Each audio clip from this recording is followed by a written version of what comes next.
আসসালামু আলাইকুম রহমতুল্লাহি ওয়া বারাকাতুহু। আপনি শয়তানের ধোঁকায় পড়ে চুরি করে ফেলেছেন, এখন আপনার জন্য চাল পোড়া নিয়ে আসছে। সেই চাল পোড়া থেকে বাঁচার জন্য আপনি কি কি করবেন?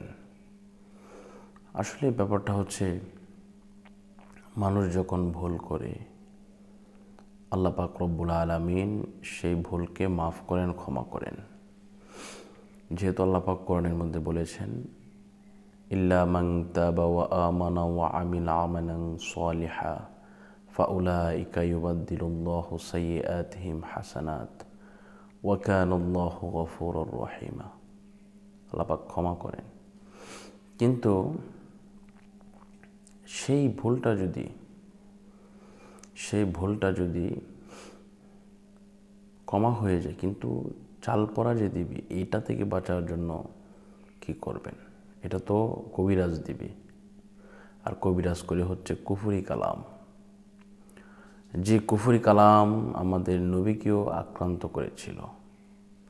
এই কুফরি কালাম থেকে বাঁচতে হলে আমাদেরকে কী কী করণীয়, আজকে সব কিছু আপনাদেরকে বলে দেওয়ার চেষ্টা করবো ইনশাআল্লাহ।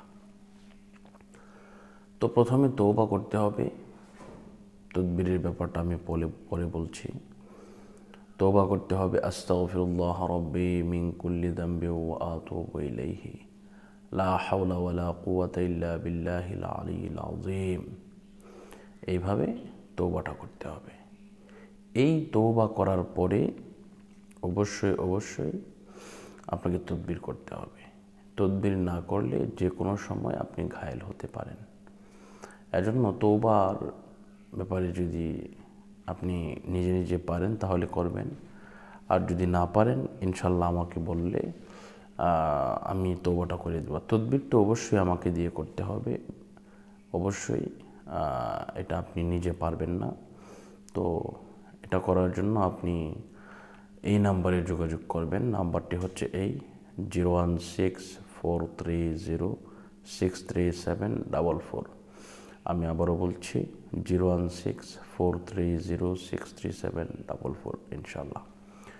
এই নম্বরে যোগাযোগ করলে ইনশাল্লাহ আপনি আমাকে পাবেন। ইমো অথবা হোয়াটসঅ্যাপে ফোন দিবেন, অথবা সরাসরি ফোন না পেলে হয়তো বা নেটওয়ার্কের সমস্যার কারণে বন্ধ থাকে, এজন্য আপনি ইমো বা হোয়াটসঅ্যাপে ফোন দিবেন, তাহলে ইনশাল্লাহ আমি আপনাদের সাথে যোগাযোগ করতে পারবো ইনশাল্লাহ। তো আল্লাহ পাক আমাদের সকলকে সুন্দর রাখুন, সুস্থ রাখুন, আমাদেরকে দীর্ঘজীবী করুন, সেই কামনা করছি। আজকের মতো এই পর্যন্ত বিদায় নিচ্ছি। আসসালামু আলাইকুম ওয়া রাহমাতুল্লাহি ওয়া বারাকাতুহু।